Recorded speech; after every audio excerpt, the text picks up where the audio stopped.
Olá, sejam muito bem-vindos a esse novo episódio do Ilha de Cultura. Desta vez recebe o cientista político e ex-candidato à presidência da República, Luiz Felipe Dávila. Luiz Felipe, bom dia. Bom dia, Grebe. Que prazer estar aqui com você. E eu gostei muito da sua seleção de livros e um filme excelente e pouco lembrado, né? É verdade. Bom, não sei se você já teve a oportunidade de ver algum dos programas anteriores. É uma conversa informal sobre livros que o convidado acha importante recomendar, obras, né, de cultura que o convidado acha importante recomendar para quem nos assiste. E aí, no seu caso, tem obra do Mário Vargas Llosa, Costa Gavras, e tem uma obra sua Jorge também. Caldeira. E Jorge Caldeira, que é um grande historiador também. Exatamente. O Luiz Felipe, é importante dizer, já tem uma obra, está se tornando extensa já, né, Luiz Felipe? Já são o quê? 10, 12 livros? Já são 11, esse é o 11º livro que eu lancei agora. Muito então, bem. É uma boa. O Luiz Felipe lançou um novo livro agora no dia 6 de... Foi dia 6 de maio, é isso? Foi dia... Não, 6? Não. Agora, Não, foi mais tarde. Foi. Faz uma ou duas semanas. 2 semanas. Exato. O livro se chama Vire à Direita e Siga em Frente, não é isso? Exatamente. Eu estou enxergando ele atrás de você aí Tá bem aqui, ó. Aí, exato. A ideia do livro é o que eu digo, é o manifesto que eu chamo da direita sensata para unir e vencer a esquerda na eleição de 26. Esse é o objetivo do livro. Em poucas palavras, como é que você descreveria aí Você já disse qual é o objetivo dele, mas mais ou menos como é que você estruturou aí a sua abordagem?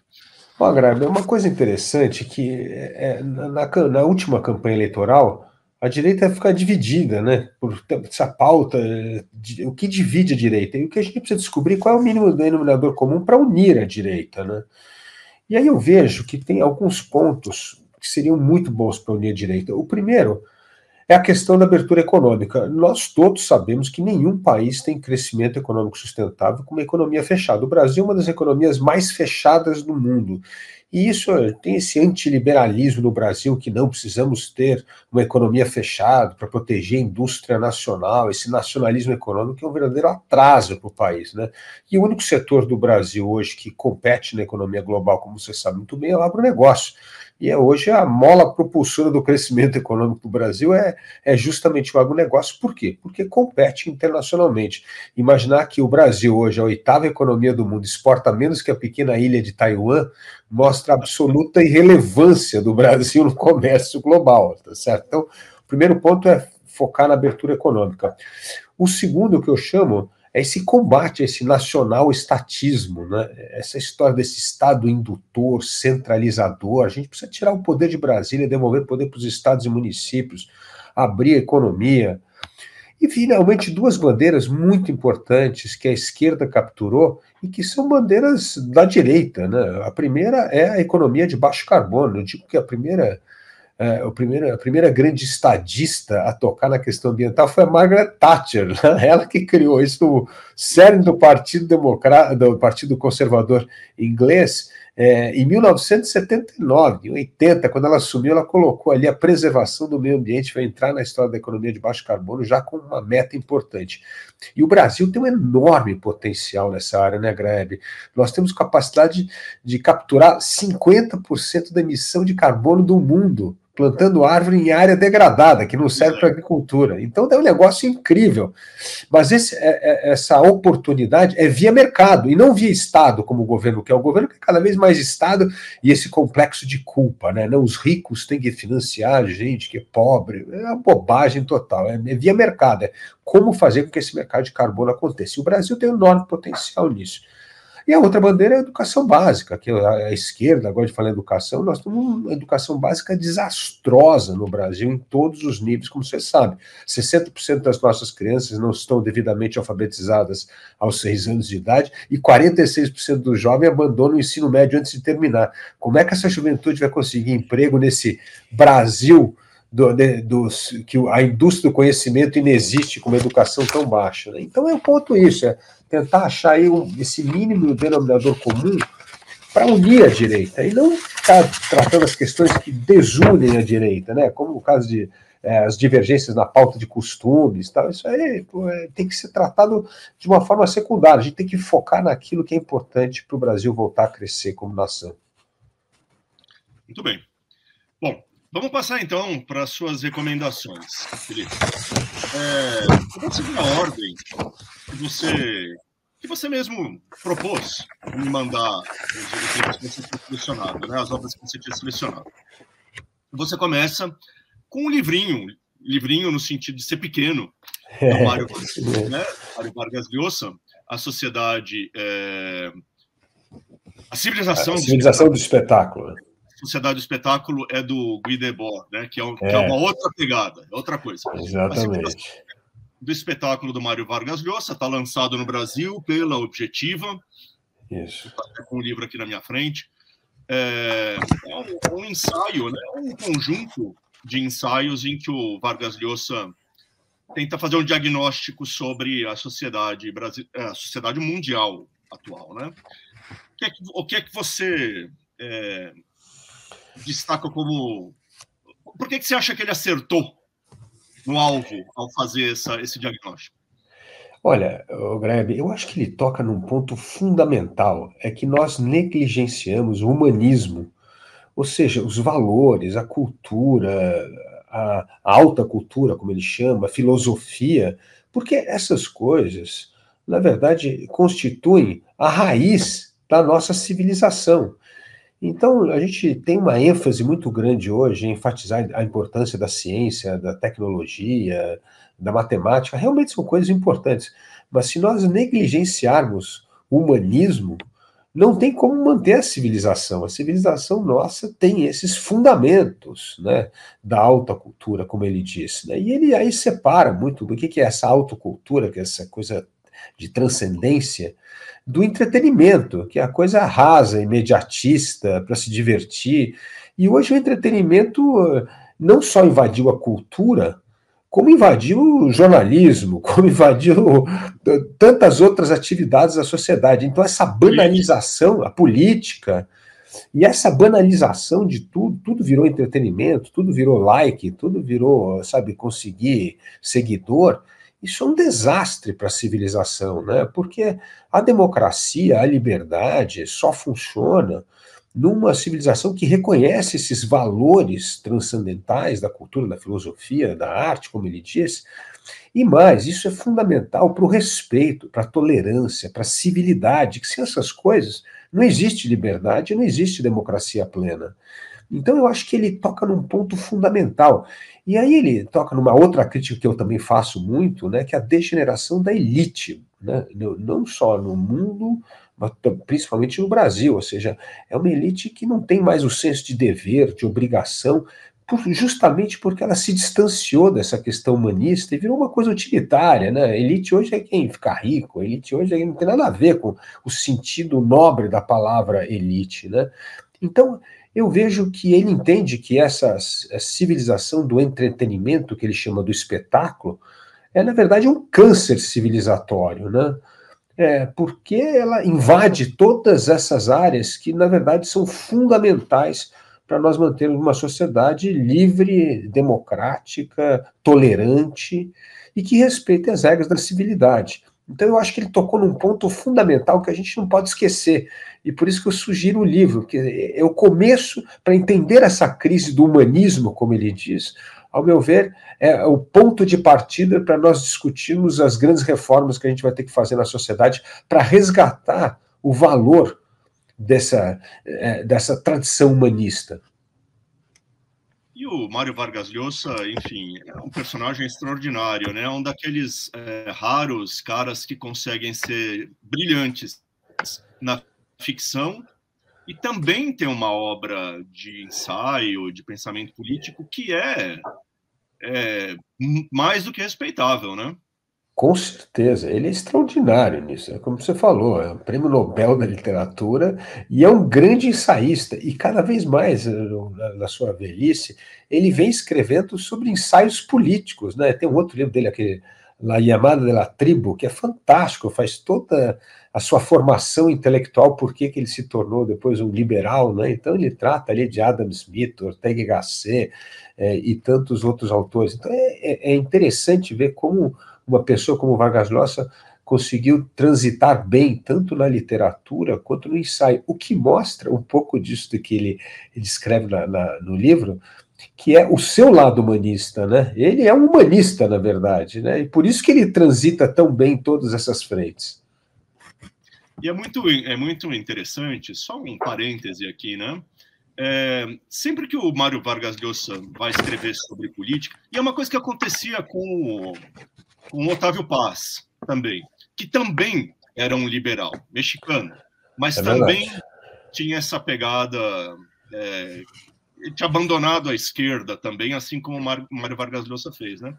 E os dois gostam muito de pôr a questão da sexualidade, de discutir a vida íntima, né, como um elemento importante da civilização também, né? Ele trata disso nesse livro, né, da civilização do espetáculo. Não um grande, mas fala disso. Com certeza, não, é um tema premente nos livros dele, né, mas também ele trata disso. Então, mas é uma coisa interessante, né, porque eu falo, quando eles tratam da sexualidade, tem uma poesia nisso, tem uma beleza nisso, que no fundo relata não só, vamos dizer assim, o amor passional, mas também o amor de verdade, uma coisa transcendental, né? Que no fundo é a natureza quase do amor que transcende a parte física, né? Então eles conseguem misturar as duas coisas, eu acho que dando um quadro extraordinariamente bonito nos livros, né? O sexo não é uma banalidade no livro, ele faz parte do enredo. Eu acho que isso é um grande diferencial, por exemplo, de um grande escritor e um daqueles que escreve, como ele diz aí, na sociedade do entretenimento, apenas para divertir, para fazer piada, né? O sexo tem um papel importante. Muito bom. Vamos passar para o seu segundo livro. Como você disse, é uma obra do Jorge Caldeira, que é um historiador, enfim, foi por muito tempo meu colega de profissão, jornalista, mas deixou essa desgraça para trás já faz décadas, né? Virou historiador, biógrafo do Barão de Guará, e depois, com uma pegada um pouco mais acadêmica, vamos dizer assim, né?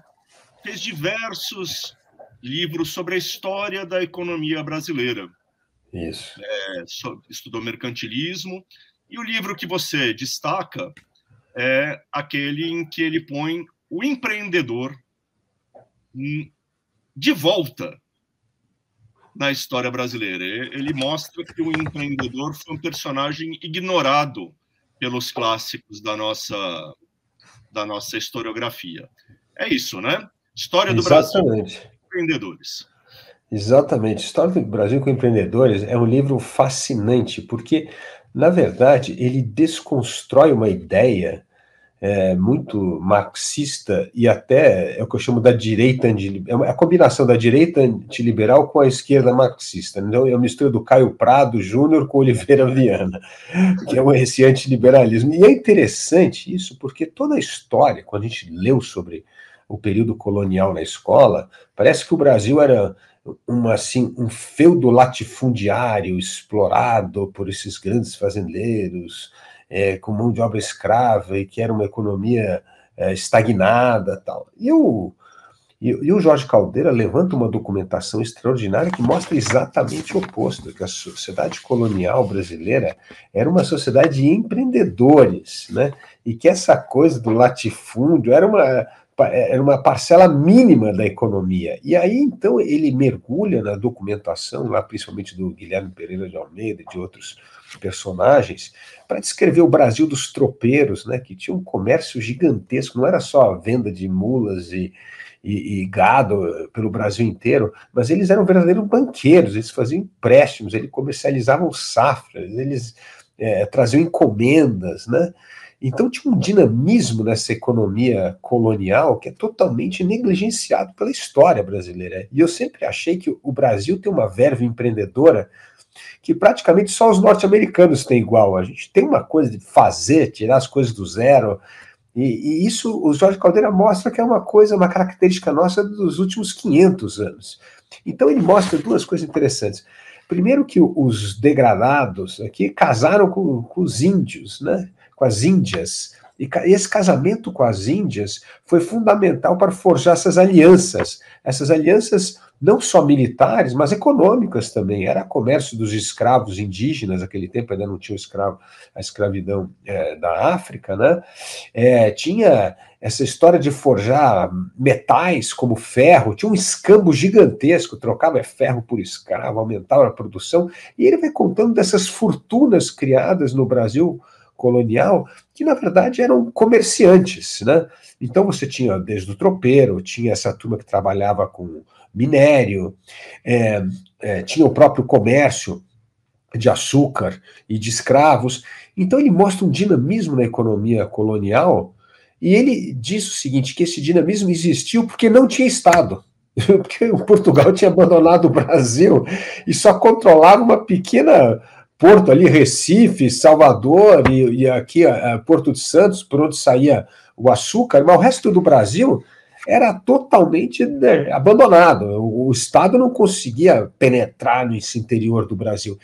E isso fez uma coisa interessante, não só que nascesse esse empreendedorismo com a ausência do Estado, mas que nascesse uma governança própria. Ele mostra que no período colonial nós tínhamos eleições periódicas em todas as cidades, e a cada 2 anos se elegia a Câmara, você tinha um governo local, tinha uma governança local que não independia de Portugal. Então é um livro maravilhoso, que ele retrata um Brasil que nós nunca lemos em nenhum outro livro de história do Brasil. É muito interessante. E faz todo sentido, né? É realmente uma exclusão sem propósito, porque um país grande como o Brasil não poderia ter subsistido por tanto tempo, não poderia ter crescido como cresceu, se não tivesse mercados internos. Exatamente. Se não desenvolvesse uma lógica de troca entre as regiões ou dentro das próprias cidades, tal, não daria para criar um país só jogando tudo que você produz para fora e com base no... Essa ideia de que o Brasil era só um serviçal do capitalismo internacional, tal, não fazia sentido desde o início, né? O que faltava era pesquisa, né? Para demonstrar que isso assim. Exatamente. Não, e ele mostra uma coisa muito interessante, que no fim do período colonial, o PIB brasileiro era maior que o dos Estados Unidos, no mesmo período. Coisa interessante. Então, para ter PIB, é produto interno bruto, é a riqueza interna. Então, a gente tinha mais comércio interno aqui do que as colônias americanas internamente. Então, é muito interessante. Agora, por que isso foge, essa narrativa antiliberal, tanto marxista quanto o que eu chamo no meu livro da direita chucra, que é essa direita nacionalista, desenvolvimentista, né? É justamente isso. Imagina assim, como é que você vai enaltecer que o Brasil conseguiu gerar uma riqueza grande na economia colonial com esses empreendedores que, na verdade, eram mestiços, analfabetos e negligenciados pelo Estado. Então, toda essa narrativa antiliberal é o oposto disso, né, Grebe? Assim, não, é o Estado indutor que é importante, é o Estado que traz a civilização, é o Estado que sabe o que é bom para as pessoas, ainda mais quando elas são esses ignorantes e mestiços. Então, assim, é toda uma inversão da lógica da história. Então, enquanto todos os nossos Oliveira Viana e Caio Prado Júnior enaltecem o poder do Estado, aliás, os dois, tanto aí que eu chamo de direita retrógrada, da esquerda retrógrada, vão apoiar o Getúlio no Estado Novo, né, na ditadura, porque eles acham que é isso mesmo, é a missão civilizadora do Estado, né? Então, essa é a narrativa que dura nos nossos livros, né? E o Jorge Caldeira traz exatamente o oposto. Olha, o empreendedorismo nasceu mesmo com esses analfabetos mestiços, porque o Estado os negligenciou, e é por isso que criou tanto empreendedor. Então eu acho, muito bem documentado, né? Aliás, o livro de Jorge Caldeira nunca foi contestado depois na academia, né? Nunca todo mundo. Não, era assim, vamos esquecer o que esse cara escreveu, porque senão vai criar uma polêmica, e aí não é bom, vamos continuar com a nossa narrativa aqui. Olha, eu entrevistei recentemente um historiador que chama João Fragoso, que é um historiador que se dedicou muito à história da escravidão no Brasil e tal, e ele também não é um cara que aderiu, assim, alegremente à versão oficial da história brasileira, essa versão Caio Prado e tal. O livro dele, recente, se chama Sociedade Perfeita, é muito interessante e também faz justiça. Mas é um livro bem mais recente, acabou de ser lançado, é deste ano. Também faz justiça a essa ideia de que o Brasil necessariamente teve que criar mercados internos, uma economia interna pujante para crescer e para existir, né? Se você não leu ainda, faço a recomendação de volta aí, porque é um bom livro. Vou ler mesmo, não estava no meu radar esse livro, obrigado pela recomendação, pô. E olha só, eu estava aqui tentando ver se o livro do Caldeira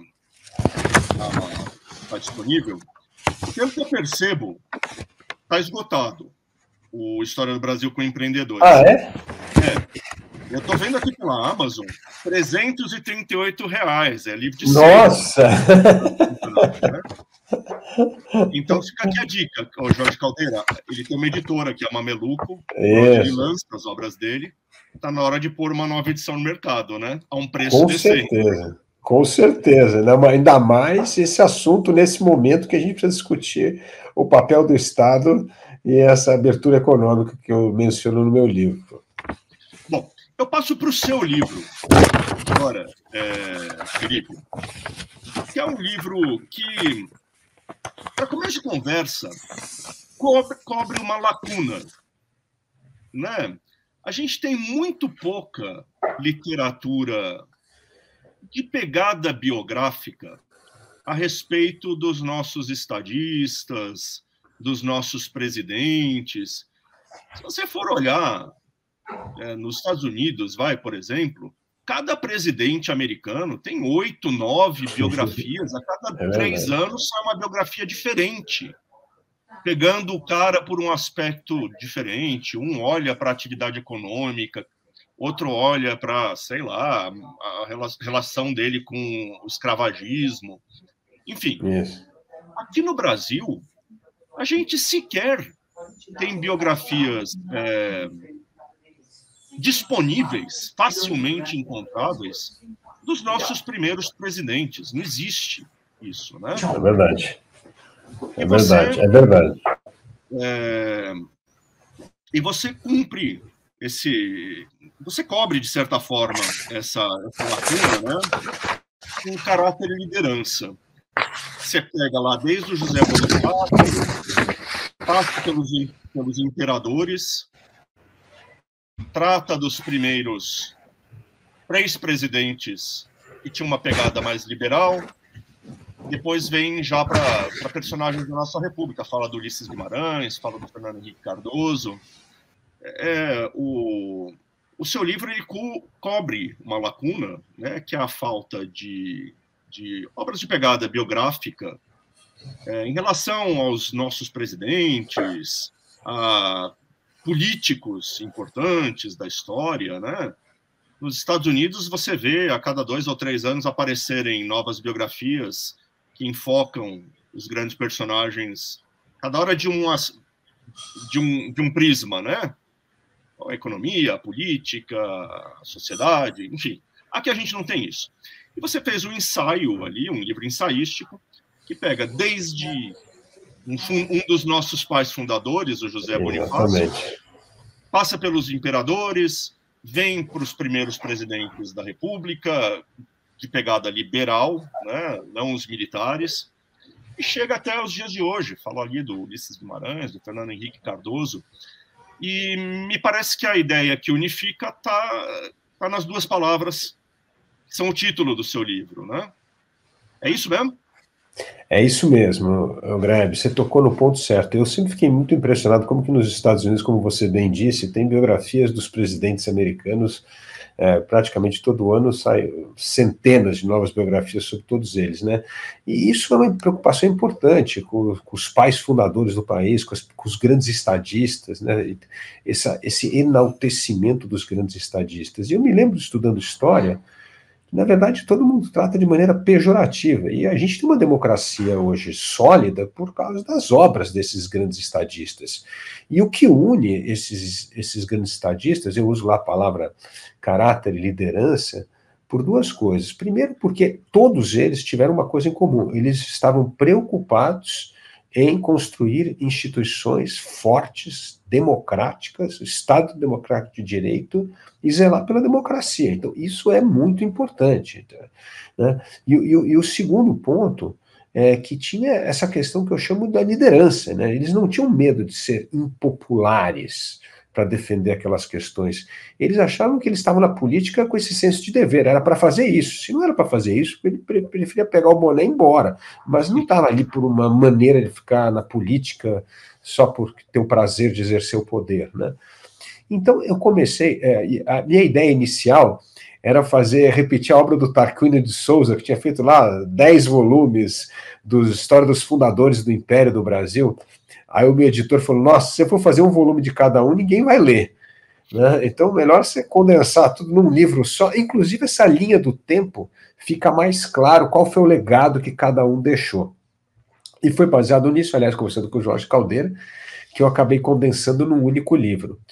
E aí a intenção disso é mostrar a extraordinária visão desses estadistas nessa criação do Estado Democrático de Direito e da democracia. Né? Então, o Zé Bonifácio é uma pessoa que viveu na Europa durante a Revolução Francesa. Ele estava em Paris, então ele viu aquele caos total da Revolução Francesa, e depois ele estava em Portugal. Aliás, ele foi um dos soldados da resistência quando Napoleão invadiu Portugal e a família real fugiu para o Brasil.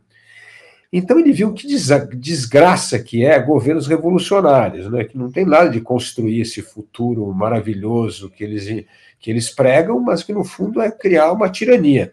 Então, quando ele volta ao Brasil, ele vinha para se aposentar no Brasil. Aquele tempo que tinha 56 anos, era a idade para ele se aposentar. Ele queria morar em Santos, continuar com as suas pesquisas em minério e tal.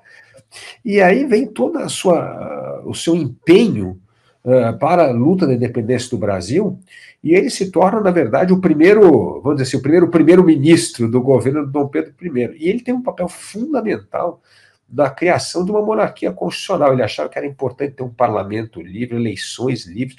O Brasil, aliás, esse é outro livro que a gente podia tratar depois do Zé Murilo Carvalho, que é a História da Cidadania no Brasil, né? Que ele mostra, aquele tempo, praticamente metade da população do Brasil votava, aliás, praticamente todo adulto acima de 25 anos tinha direito a voto. Imagina só, para você ter uma ideia, na Inglaterra, que era a democracia liberal mais avançada, só 8% da população votava. No Brasil era 50%. Então tinha uma ideia radical, assim, depois com as nossas mudanças eleitorais, isso aí foi diminuindo um pouco, mas o Brasil, então, essa preocupação de criar uma democracia debaixo da monarquia, que ele achava importante, o rei ele achava que era importante numa nação como o Brasil, muito dispersa, ter essa figura simbólica da união nacional, mas que tinha uma política parlamentar, eleições periódicas, liberdade de imprensa no Brasil, teve num grau que não tinha na Inglaterra nem nos Estados Unidos. Então, assim, essa preocupação em criar uma democracia, uma monarquia constitucional, essa foi o grande legado do Zé Bonifácio. Depois eu retrato... Oi. Deixa eu fazer uma observação. Eu não sei se você conhece o livro do Warren Dean, que era um historiador americano, né, um brasilianista, como se dizia, né? Escreveu um livro sobre a devastação da Mata Atlântica, Ferro e Fogo. E ele mostra que o José Bonifácio tinha uma preocupação ambiental já naquela época. Exatamente. Era um cara que estava enxergando já o problema no século XIX. Exatamente, tinha uma preocupação ambiental. Aliás, ele tem coisas extraordinárias que eu conto no livro. Por exemplo, ele foi o primeiro cara a definir pelo estudo paralelo que a capital do Brasil deveria ser onde é Brasília hoje. Ele tinha definido paralelo. Então, essa preocupação, né, a preservação. Aliás, ele veio para cá por sua paixão, não pela parte só de minérios, mas por botânica. Ele tinha uma verdadeira paixão. E outra pessoa que também tinha essa cultura ambiental, que ninguém conhece muito, é a princesa Leopoldina. Mulher Dom Pedro também era outra que trouxe todos os cientistas botânicos austríacos para catalogar tudo que tinha no Brasil, que ela estava fascinada com essa exuberância da nossa floresta, né? Então, imagino que tenha sido... imagino que uma parte desse material, dessas florestas, tenha sido destruída lá no Museu Nacional, né? Com incêndio, não sei. Com certeza. Não, é uma pena, mas foi mesmo. Tinha muita coisa lá. Mas também tem um pouco lá no Museu de Petrópolis, tem coisas um pouco divididas, mas com certeza lá da destruição do Museu Nacional foi uma lástima, né? Então, eu vou contando a história deles, né, Graebe, que eu acho que é tão importante. Por exemplo, o Joaquim Nabuco é uma figura extraordinária. Era um cara da elite que defendeu o fim da escravidão contra o próprio interesse da sua classe social e da elite local, né? E eu conto uma anedota que que o Zé Bonifácio, o Joaquim Nabuco não conseguiu casar com o grande amor da sua vida, porque o pai da Eufrosina disse que jamais daria a filha dele para casar com um revolucionário que estava destruindo a classe de fazendeiros que eles pertenciam com essa história de abolição da escravidão. Mas ele entendia que isso era fundamental para o dinamismo econômico do Brasil, que a escravidão era um retrocesso econômico para o país, além de imoral. Ele escreve um livro extraordinário, o Abolicionismo, e ele faz a primeira grande campanha nacional, né? O abolicionismo, o Zé Bonifácio o Joaquim Nabuco torna-se caixa de fósforo, era divulgado em todo lugar, era uma campanha que incendiou o Brasil, e eu acho extraordinário, um cara que entende a importância de acabar com a escravidão no Brasil, ele mesmo sendo de uma família de escravocrata. Deixa eu fazer uma pergunta, eu não sei se você... já se interessou pela obra dele, ou está prestando atenção. Hoje fala-se muito do Luiz Gama. Tem até uma campanha do ministro dos Direitos Humanos, né, o Silvio Almeida, do governo Lula, para transformar o Luiz Gama num vulto histórico e tal. O que você acha? Você acha que ele tem essa dimensão mesmo ou não? Eu acho que tem vários que tem. Não dá para ser só o Luiz Gama. O Zé do Patrocínio é outro que também tem. O André Rebouças. O André Rebouças é uma figura fantástica. Então, existem várias pessoas... Também era negro, né? Também. Não, todos, né? O Zé do Patrocínio, o André Rebouças e o Luiz Gama. Então, assim, não dá para escolher um. Eu acho que tem que olhar a obra toda dessa turma, que foi muito importante. Eles tiveram um papel extraordinário, né, e cada um na sua área. Então, eu não acho que vale a pena só focar no Luiz Gama, que é minimizar esses outros que tiveram papéis muito importantes na campanha abolicionista também, e na vida cultural brasileira, né? É importante só ressaltar, né, para quem está assistindo, talvez não tenha se dado conta, eu levantei esse assunto porque, enfim, são personagens negros brasileiros que lutaram contra a escravidão, que contra todas as adversidades, contra todas as limitações, conseguiram ser vozes importantes no movimento abolicionista, né? Exatamente. Não, e outra coisa, minimizam a importância da princesa Isabel. Ah, não, ela fez isso porque ela foi pressionada pelos ingleses. Não, pô, você veja as cartas dela e do Dom Pedro II, eles tinham absoluta convicção que precisava fazer isso. O grande problema que eles demoraram tanto tempo para fazer, eles tinham razão, foi o que aconteceu, caiu o regime depois. Eles sabiam que isso era contra um interesse muito forte de uma classe dominante na área econômica e que precisava tempo para fazer isso. E o Brasil fez uma abolição gradual, né, Graebe, como você sabe muito bem. Então, nós tivemos lá a lei do ventre livre, lei do sexagenário, a gente foi tendo, no fundo, quando houve a real abolição da escravidão no Brasil, a população de escravos já era muito pequena. Primeiro proibiu o comércio interno de escravos, não podia vender mais entre províncias, e depois tiveram todas essas leis. Então o Brasil preferiu um gradualismo justamente para essa democracia parlamentarista não desmoronar. E foi o que aconteceu, como você sabe muito bem, né? O Ouro Preto, logo depois da eleição, da abolição da escravidão, a famosa frase que ela libertou uma raça, mas vai perder o trono, né? E foi o que aconteceu um ano depois. Exatamente um ano depois. Felipe, e daí o personagem, você escolhe dois personagens mais próximos de nós, mas tem um que está vivo ainda, Fernando Henrique Cardoso. Né? Por que por holofote no Fernando Henrique Cardoso? E já aproveitando, uma pergunta para você. Você acha que o Fernando Henrique Cardoso acertou ao se retirar, assim, de uma forma bem... Se retirou do debate público, né? Participa pouco. Né? Você acha que ele fez bem em fazer isso?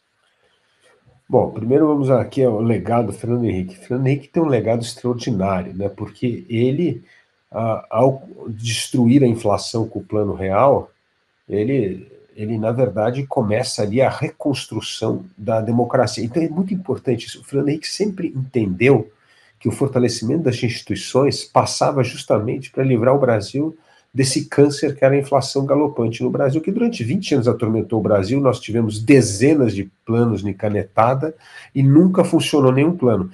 E o Fernando Henrique inverteu a lógica. Não, o bom plano precisa ser conquistado, precisa ser, vamos dizer, aceito pela população. E eu não vou impor nada.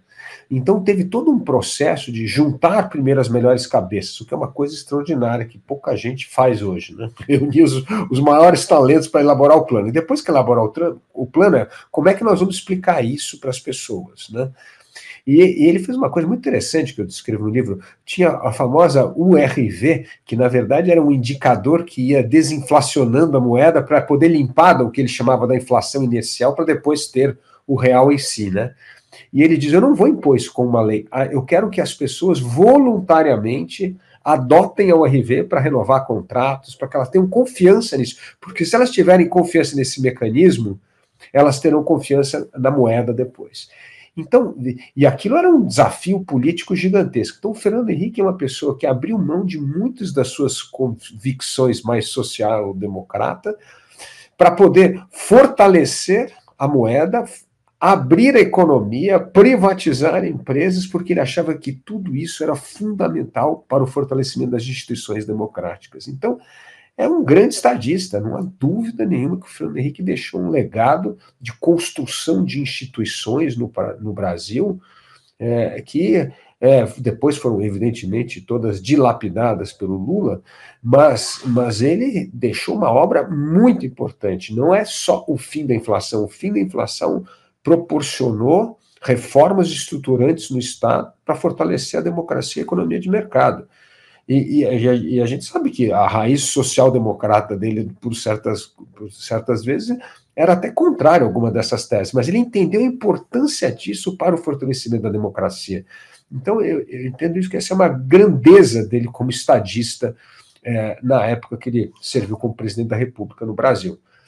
Agora, quanto ao afastamento do Fernando Henrique da política, eu acho duas coisas. Primeiro, que eu acho que agora ele quer se afastar mesmo, porque não só por causa da situação que o Brasil encontra nessa polarização, mas eu acho que até por uma questão pessoal, né? Assim, acho que ele agora quer curtir o seu tempo mais na sua solidão ali, dos seus livros, dos seus amigos, do seu ciclo de amigos, etc.